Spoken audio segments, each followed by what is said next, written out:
Oh man, remember when the center was the heartbeat of the NBA? That was like 20 years ago. It's a dying breed now.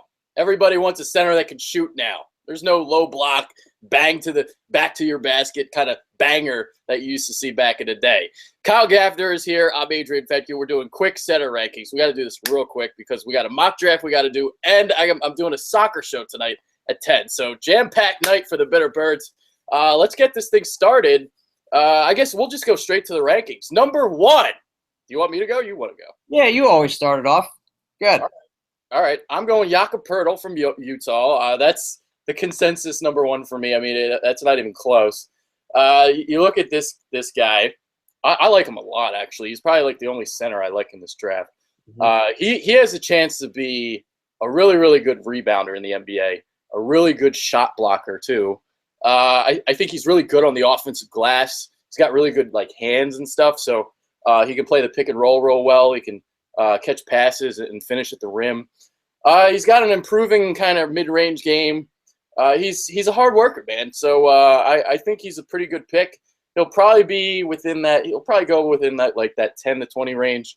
But I like him as a prospect. I like him. He's my number 1 too, and I like how he went back to school. He improved his game. He's got a lot. I'd like to see him put a little bit more bulk on, a little bit more strength. Mm-hmm. But when that will all come in time. But the dude's got sweet moves. He's not very athletic, but for a dying breed that it is, it really doesn't matter. He's got a pretty decent shot. He can stretch it out, so he's not just pinned down on the block. Like you had touched on, he's a good shot blocker, and he's got moves. I like him as a prospect in a very weak center class. In the past couple of years, it's been stacked at the center position, and this year it's finally a little guard, small forward heavy. Yeah, he's got really good feet too. So, I like him a lot. All right, moving on because we got to do this real quick. Number 2 on my list, Damian Jones from Vanderbilt. He's probably the only really other center that I like.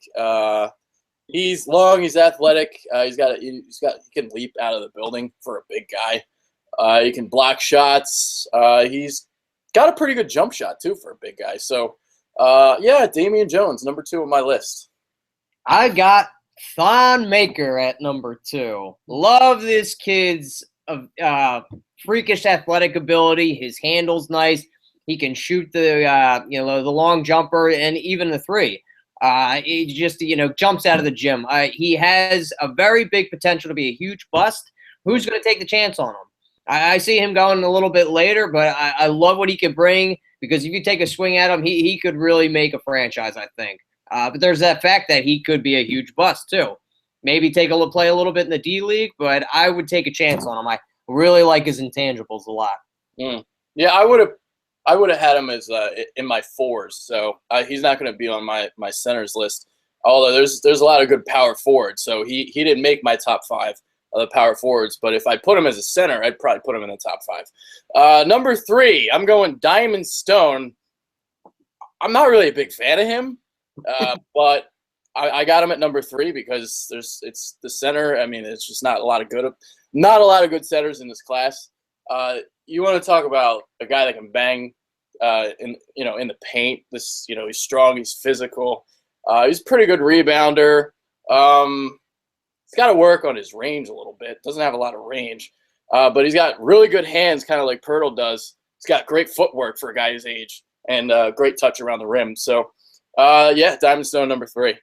And I for my number 3, I'm going to throw Dragan Bender out there. I don't know so much about this guy because of what I've seen has only been on YouTube, but it looks like another Porzingis type guy. Can stretch. He's big. He's an athletic guy. It seems like there's going to be a lot of run on these European guys all of a sudden because this class, it seems to be loaded as you look at it. I mean, all these European guys at the center position, I don't know too much about him, but Dragan Bender is a very respected prospect. He was even touched on last year saying he was had a higher ceiling than Porzingis last year. Like, sky's the limit for this kid. So I think he'll go in the top 10 for what he has, or maybe even the top 5. Yeah, he's one of those like top 8 prospects. There's like 8 guys that are separating themselves from the rest of the pack, and he's apparently in that mix. So Bender, I had him as a power forward, so he won't be on my centers list either. Chinenu Onuaku, I can't really pronounce his name, but he's another one of those Louisville centers that's great at protecting the rim. So he's going to be a really good defender in the NBA, but he's going to be raw offensively. So like another like Gorgie Jang type. So excellent rebound, great shot blocker. He's got a big body already. He was only a sophomore last year. So I'm going Onuaku number 4 because of his defensive ability. Nice. My number 4, I'm going with a homer guy, Mr. Chef Boyardee, Daniel Shefu, coming fresh off a national championship. Love this guy's intangibles. Love what he does. Does all the dirty work for you. Gets real nasty down on the block. Great rebounder. You know, can get a little post move in there. Great at, like I said, rebounding. And he'll even block a shot or two. And he can assist the ball. I love him. I take a second-round pick on him. He's not going to be a top pick, but somebody that you need on your team.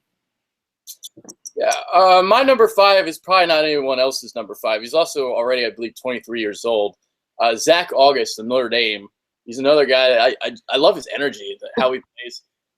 He's going to be a good defender, shot blocker. So, yeah, I'm going to go with Zach August, number 5. I really didn't like anybody else. Steven Zimmerman from UNLV is a guy that's probably in a lot of other people's top 5. You got some of these European guys. I'm not putting them in my top 5. I don't even know who the fuck they are, so I'm not going to do that. But yeah, so I went with him, and yeah. So talking about Zimmerman again, I'm just not big on him. It's probably because he's white. I'm not a big white guy, especially Americans. So so I didn't go with Steven Zimmerman. I went with Zach August, number 5. Nice.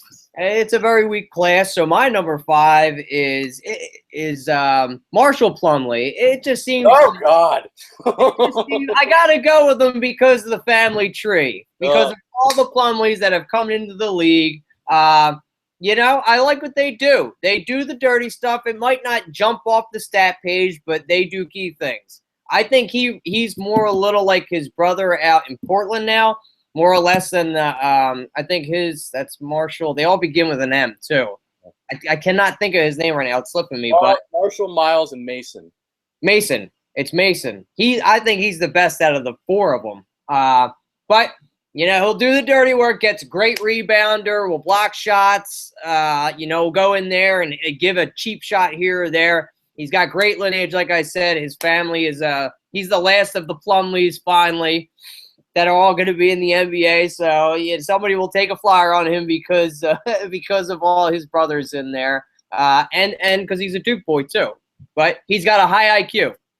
Yeah, I just made fun of like all the American white guys in the NBA, but the Plumlees are actually the 2 Plumlees in the NBA are actually pretty good players for white boys. So I'll give him credit there. But Marshall, I mean, I think he's to me he's by far the worst of the 3.